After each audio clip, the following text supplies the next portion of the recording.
Ma parleremo anche di opportunità economiche per rilanciare, per uscire dalla crisi con i nostri prodotti, con le nostre eccellenze, con la cultura che ci contraddistingue. Partiamo col servizio e vediamo di cosa parleremo questa sera. Si inaugura l'Expo.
Questo e molto altro ancora è il nostro territorio, il territorio italiano. Noi qui abbiamo visto le 5 bellezze, 5 opportunità, patrimonio UNESCO in Veneto, ma sono solo un esempio da cui ripartire per contribuire a risanare la nostra economia per uscire dalla crisi.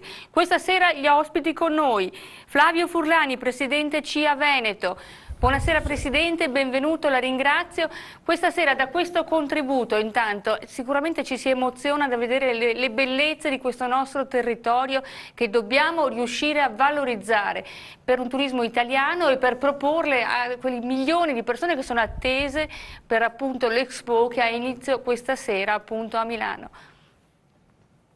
Tanto buonasera a tutti. E credo che l'opportunità di Expo sia proprio quella di dare un'immagine del paese, e specialmente per noi veneti, sicuramente del Veneto, come una che rimanga nel cuore del visitatore e quindi che lo attragga e lo mantenga fidelizzato ai nostri prodotti. Certo, quindi non solo Milano all'Expo, ma un'Expo che coinvolga tutto il territorio italiano. Con noi il professor Ermanno Casen, mio direttore responsabile. È una questione anche di comunicazione, come noi proponiamo i nostri beni, le nostre eccellenze ad un pubblico internazionale, una vetrina importante. Il comunicare però è fondamentale. Sì, sicuramente è importante e soprattutto capire che noi abbiamo il 60% del patrimonio mondiale è in Italia. Dobbiamo valorizzarlo e come valorizzarlo ne parleremo anche con Paolo Bettio, Presidente Expo Veneto, un portale che è una vetrina di imprese, di aziende, di eccellenze, le più diverse presenti sul nostro territorio, che vuole essere anche un'agenda però, per tutta la durata di questo periodo, di questa Expo, che appunto offre iniziative non solo milanesi, ma offre un percorso che può essere gastronomico, ma non solo, attraverso tutto il Veneto. Sì, in effetti noi abbiamo colto l'occasione dell'Expo proprio per cercare di organizzare un contenitore che raccolga tutte le eccellenze del Veneto e che quindi faccia anche in maniera diversa di fare un'esplorazione del territorio nostro, insomma, che è così ricco di opportunità. E quindi abbiamo colto questa occasione per non parlare solo dell'agriturismo, dell'agroalimentare, ma per parlare soprattutto della filiera, che riteniamo sia molto importante e che quindi consente al visitatore che è interessato a vedere l'Expo di Milano di intercettarlo e di fargli vedere e fargli toccare con mano, perché l'occasione che noi cerchiamo di proporre è proprio quella di passare da quella che è la esposizione universale alla esperienza, per cui portare le persone direttamente sul nostro territorio e fargli toccare con mano tutte le nostre eccellenze. Certo, e con noi questa sera anche Alberto Zannol della sezione agroalimentare Regione Veneto. Un'opportunità è quella dell'Expo per fare rete, che però deve consolidarsi poi appunto anche nel settore agroalimentare come una rete permanente che permetta di fare impresa, permetta di intraprendere relazioni e quindi economia di territorio. Beh, senz'altro l'occasione dell'Expo non deve sfuggirci.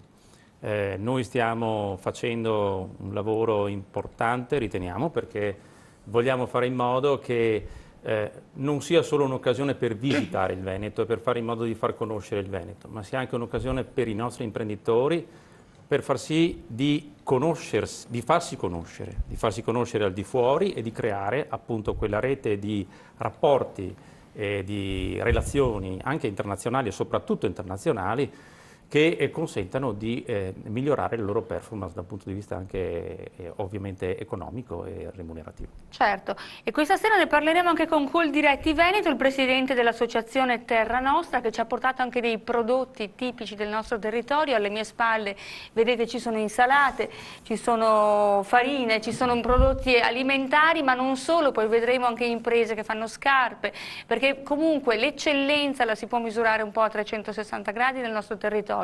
Spesso è una questione proprio di rete, di sinergie, di comunicazione e presentazione del prodotto. Sicuramente, buonasera a tutti. Buonasera. È una questione proprio di rete, di sinergia, ma anche di comunicazione, penso sia la cosa più importante. Expo in questo momento è una vetrina importantissima per i prodotti e per tutto quello che il nostro territorio sa fare e può proporre a livello di turismo, a livello di agroalimentare, a livello di innovazione anche in questi settori, e secondo me è una partita che va giocata bene, giocata a tutto tondo. Sta partendo e bisogna darci dentro per portare a casa un risultato importante per il nostro territorio veneto, ma anche per tutta l'Italia sostanzialmente. Certo, con noi anche Lorenzo Nicoli, presidente Confagricoltura Veneto. Parleremo di Veneto, ma parleremo anche di quella che è la burocrazia e quello che è l'impegno delle aziende in Veneto, che spesso competono con aziende straniere che magari riescono in maniera più snella e veloce a far fronte a tutti quelli che sono gli adempimenti che purtroppo sappiamo in Italia a volte risultano essere estremamente farraginosi ed ingombranti. Buonasera Presidente. Buonasera a tutti. Sì, è evidente, già nella sua domanda c'è una risposta, nel senso che è ormai un leitmotiv che diciamo non solo noi del settore agricolo, purtroppo un po' tutti i settori produttivi sono oberati dalla burocrazia.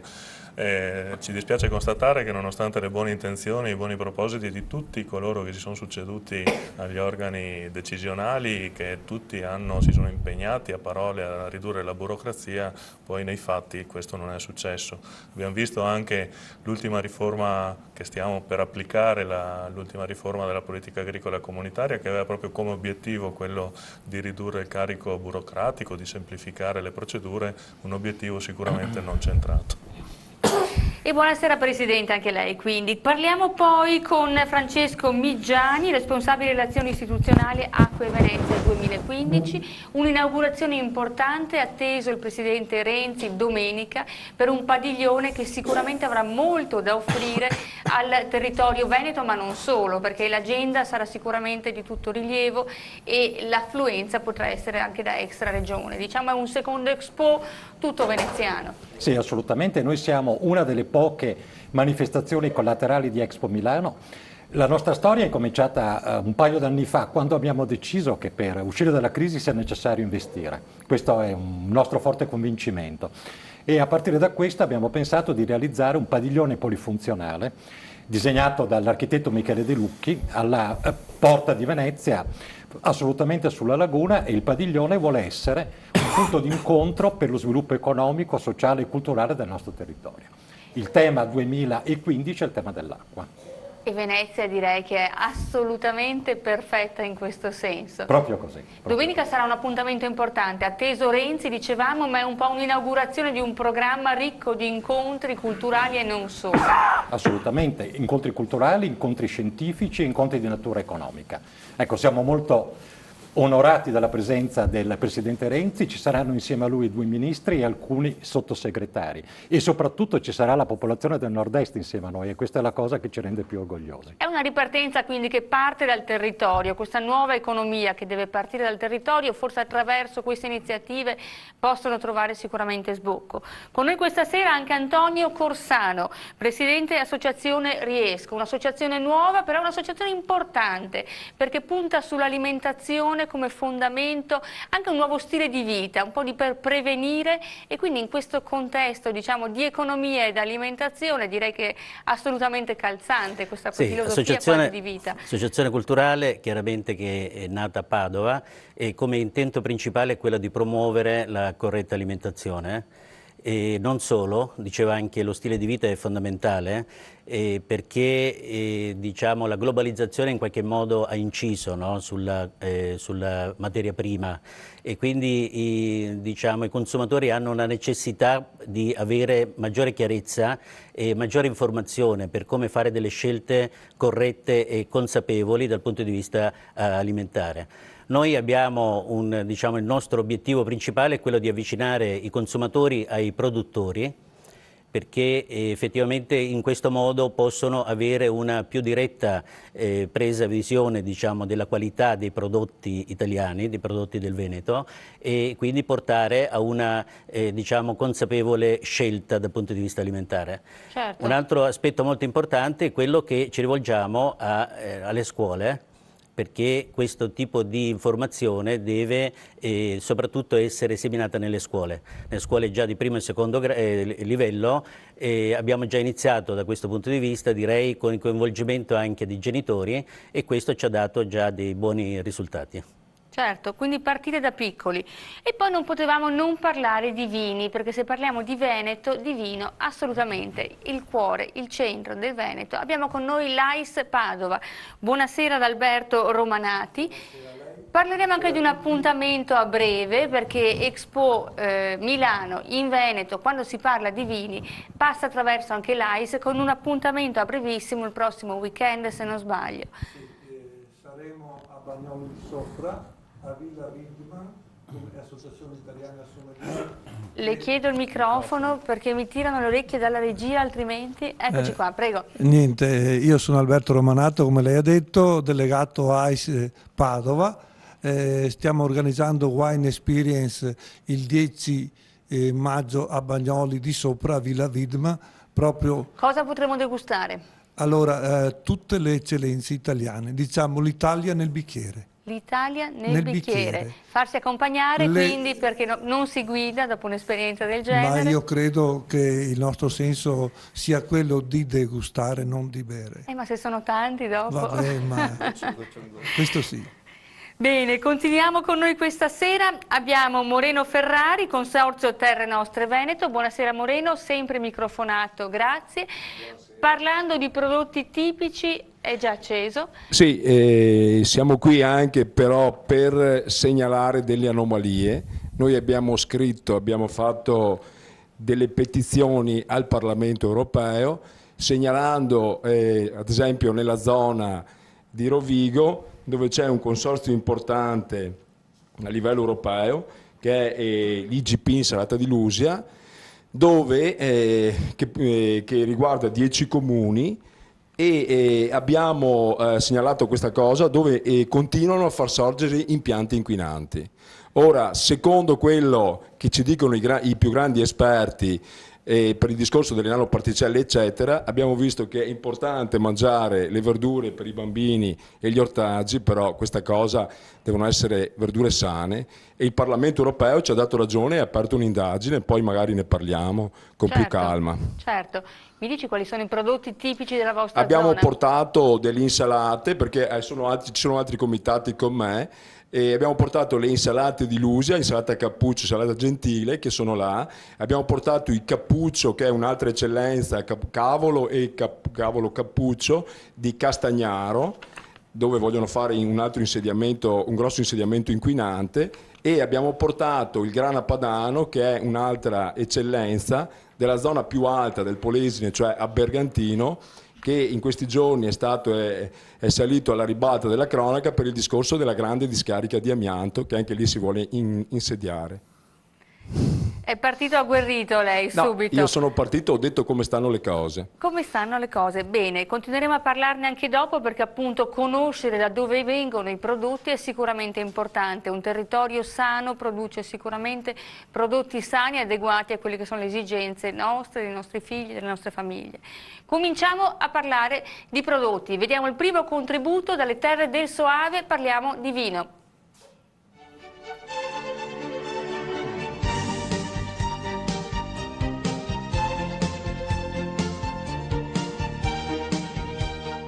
Se arrivano veramente 20 milioni di persone, crediamo che in quest'asse, che credo sia forse il più importante, che unisce Venezia con Milano, Soave è proprio in mezzo. Soave lo stiamo valorizzando proprio con i tour operator come una specie di parco enologico, no? Sono 7.000 ettari uniti di vigna, è uno spettacolo unico. Il castello di fatto non è più il punto d'arrivo, ma è solo la porta che si apre su questo mondo meraviglioso. Lo stiamo attrezzando, stiamo lavorando molto anche con i percorsi, con i circuiti, siano essi a cavallo, a piedi o in mountain bike, in bicicletta. Siamo sia dentro in numerosi padiglioni con i nostri prodotti o con i temi a cui teniamo di più: biodiversità, vini vulcanici, valorizzazione dei vini bianchi in particolare, e soprattutto anche con tantissimi appuntamenti fuori fiera.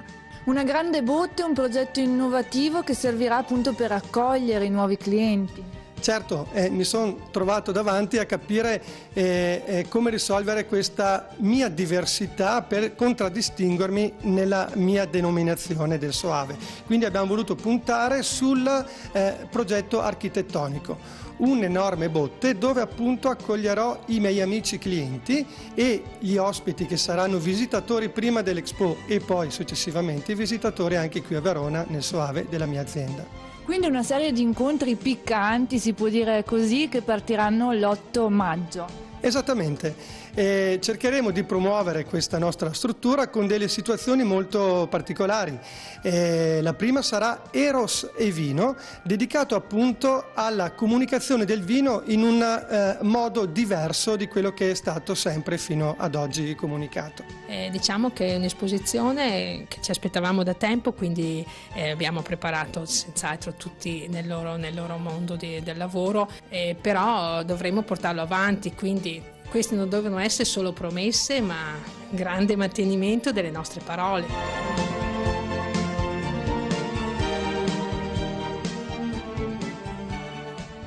Nicoli, grandi iniziative di territorio, un Expo che quindi vuole uscire e deve uscire da quella che è la sede della fiera classica e istituzionale per intrufolarsi dentro le imprese, in mezzo alle vigne, in mezzo al territorio, dove sicuramente appunto i nostri veneti si stanno preparando da tempo e cominciano a mostrare le prime iniziative, le prime proposte, diciamo, a pubblico italiano e straniero. Certo, beh, è nel DNA dei Veneti quello di essere orientati all'esportazione. Insomma, non c'è bisogno che ricordi io la storia del Veneto e di Veneti importanti che hanno fatto la storia appunto di questo territorio fantastico. Abbiamo un territorio, come dicevo, che può offrire di tutto di più, una simbiosi tra territorio, cultura e coltivazioni, importanze di quel livello, come mostrato dal bel servizio che ci ha preceduto.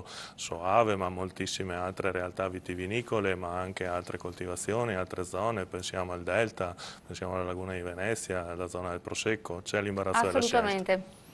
Queste e molte altre iniziative, andiamo in pubblicità e torniamo a vedere come si sta rinnovando il Veneto con l'opportunità Expo.